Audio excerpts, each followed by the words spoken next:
Ever since I finally get into We Bear Bellsmonth, I've been waiting to review this episode since I've started making these videos. Regardless of what you feel about the Panda and Lucy dynamic relationship, this episode honestly feels like they're trying to have a lesson for Panda to learn, but on the other hand, it just doesn't work out that the fact that this is literally the fourth time we get to see Lucy, and then afterwards, she doesn't get used again, other than more everyone's tube.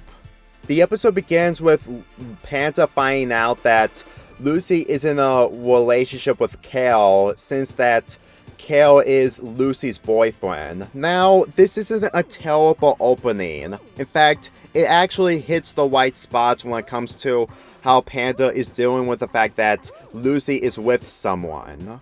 And with Grizz and Icebell just trying to cheer Panda up, it does work out, since that they don't understand what a romantic relationship is, since that they don't watch a lot of romance movies, unlike Panda. However, it doesn't change the fact that even if this episode is called The Limo, it doesn't excuse the fact of how the wine time of this episode is still rushed, just like the previous episode I reviewed yesterday.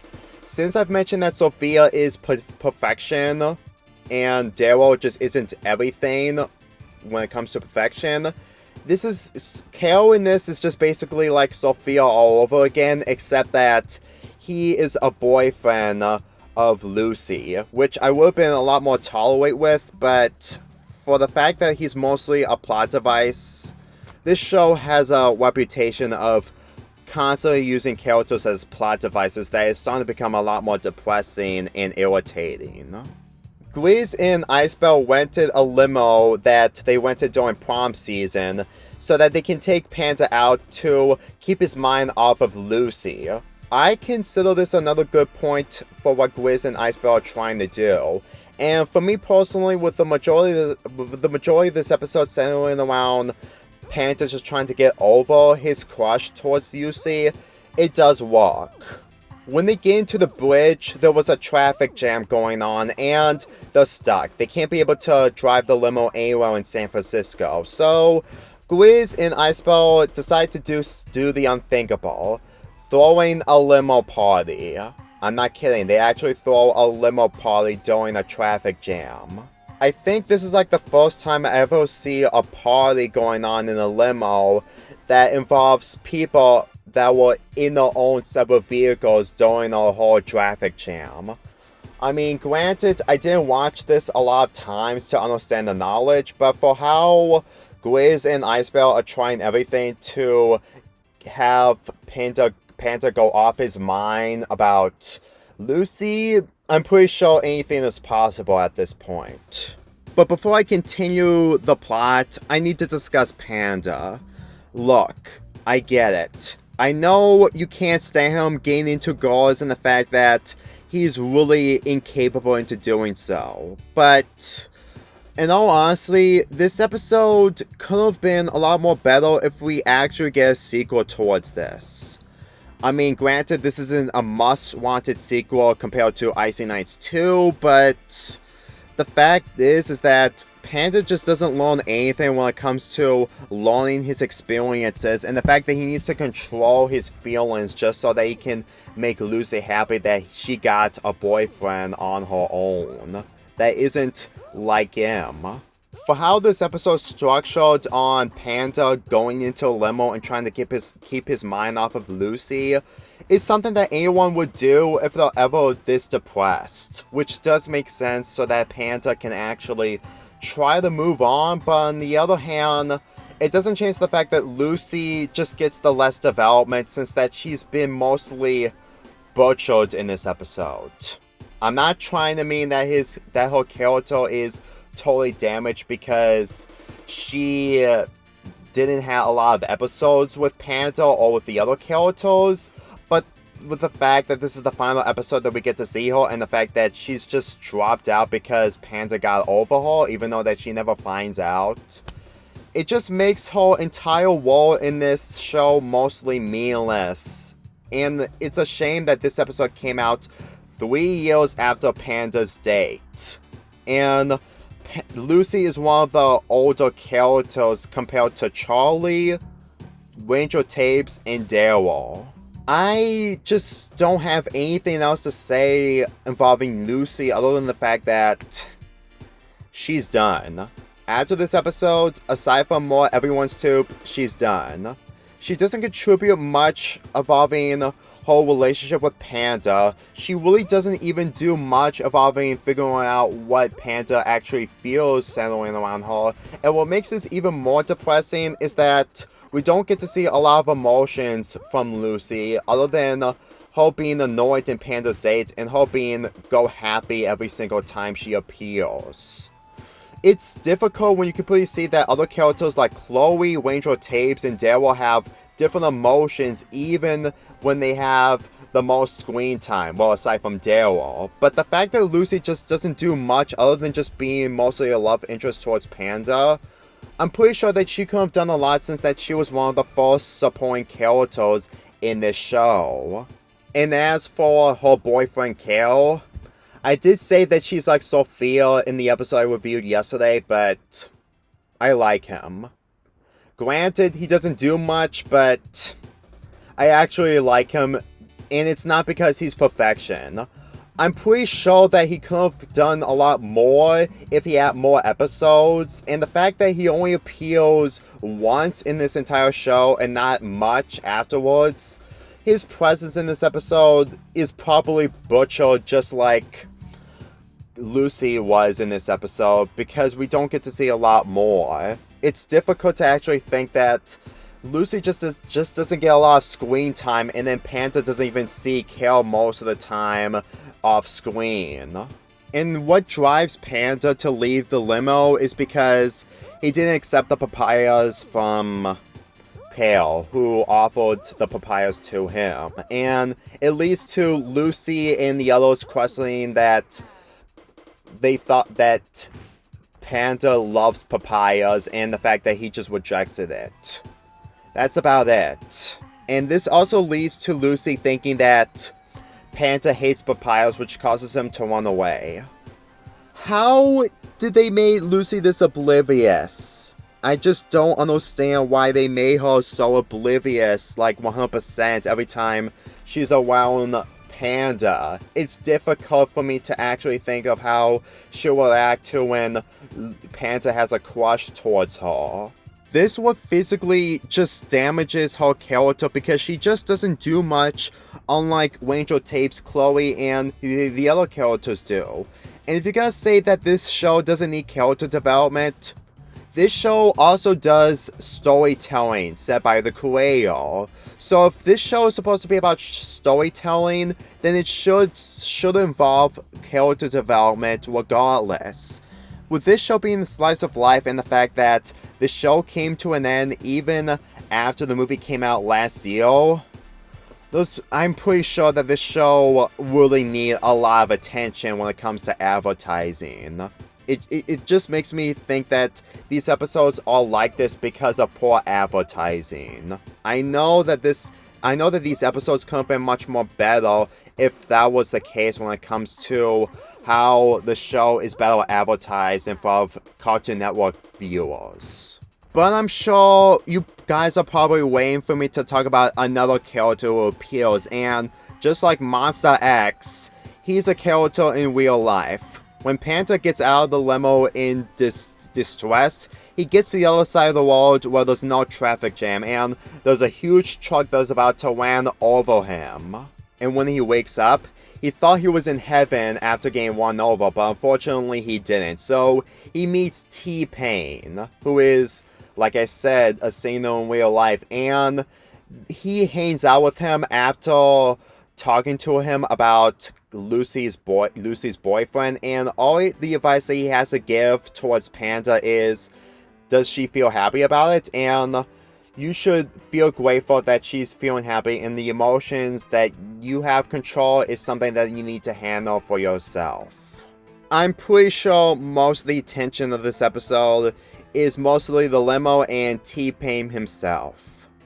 Just like Monster X, I barely know about T-Pain, other than the fact that this is just basically a way for this show to get a celebrity attached to it. But I'm just gonna say right now that this isn't a problem whatsoever. But it's not the saving grace of this episode. Not T-Pain being in this is a bad thing. I'm just saying that when he talks to Panda about trying to make Lucy feel better, that's what Panda has been doing since the last 2 episodes, aside from Panda's date. He took care of Lucy's brother, and he managed to win a competition with her. So I'm pretty sure that the fact that Panda is just trying to make Lucy happy is honestly washed development, if you ask me. Just because it's the words from a celebrity doesn't mean that it makes everything tolerable. I just think that if you're gonna have a celebrity in this, it may work out, but at the same time, if everything else just isn't fleshed out when it comes to the writing and the drafts, I'm pretty sure that this just isn't enough.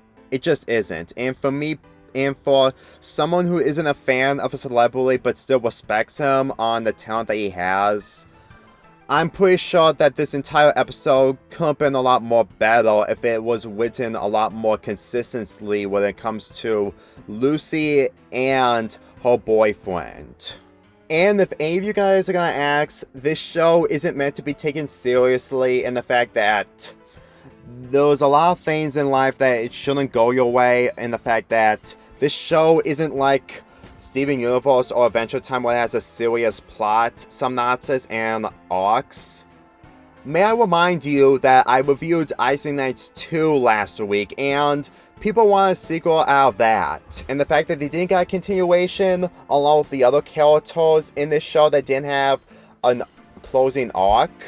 This show is honestly have so many plots that didn't have a conclusion that I'm surprised that with how misadvertised it is, people just didn't see those because they just didn't watch the episodes constantly when it comes to the earlier ones. I understand that people can get burned out from watching the show continuously after the 2nd or 3rd season, but just like every other cartoon, it has returning characters who return, so you should expect that they should have some kind of comeback or more development if they're gonna have more screen time.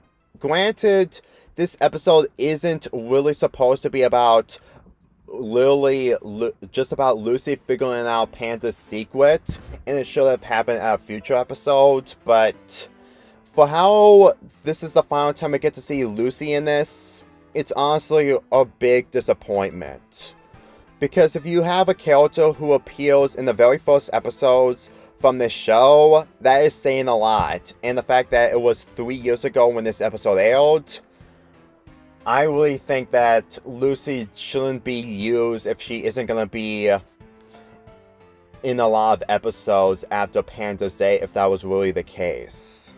And the way Panda briefly apologized to his friends for leaving, it does work for Grizz and Icebelt, but for Lucy, I'm pretty sure that they just didn't know what to do with this relationship, other than they just don't want it to go a little too far. Look, it's one thing that an animal is in love with a human character who is mostly oblivious, but if you completely just end it off like this with no returning characters like Lucy, it just makes this episode a lot more shallow than way more important involving storytelling on just trying to make a character feel happy if you're grateful about it.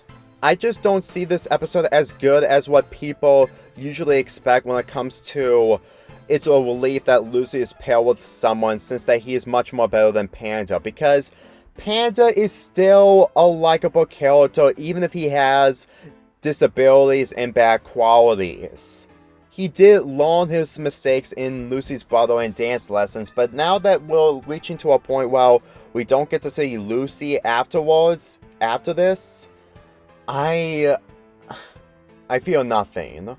This episode has the right notes, but for how rushed it is, I can't accept any of those notes. It just doesn't.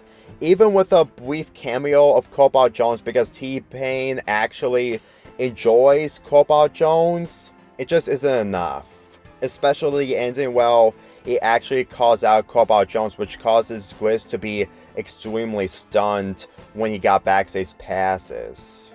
Well, technically tickets, but at the same time, regardless if it's backstage pass or not, I'm pretty sure that there's literally nothing good I can say in this episode with so many issues that just keep coming up to me whenever I watch this episode while watching previous episodes. I think I've addressed everything that needs to be addressed about this episode because of how long this video is, unlike top 10 Baby Bear episodes and the analysis video that I've uploaded 2 days ago. Because as far as I'm concerned, I'm pretty sure that this arc between Panda and Lucy could have been much more fully executed if it wasn't this painfully rushed. And the sad thing is, this happened a little bit earlier in the 4th season, which means that we only have 30 more episodes left until the 4th season ends, which means that it was probably like another season that we have from We About Bells, except that it's all taking place in the 4th season. If any of you guys have opinions about this episode and the ending arc of Panda and Lucy, comment down below and we'll discuss about it, because I'm pretty sure that me talking about everything in this episode has already been discussed, and I'm pretty sure that if I'm ever going to talk about more Season 4 episodes in the future after this month, it's going to take a long while for me to actually find something interesting involving the characters' motivation in these episodes. I would end off things right here, but there's only 2 more episodes to culminate We Bear Bears month. I give this episode a 5 out of 10. Yes, this episode had the good notes when it comes to the character developments and the motivations, but after watching every single episode, this episode just isn't aged as well after almost 3 years. Let's get this started again. Me and my whole crew.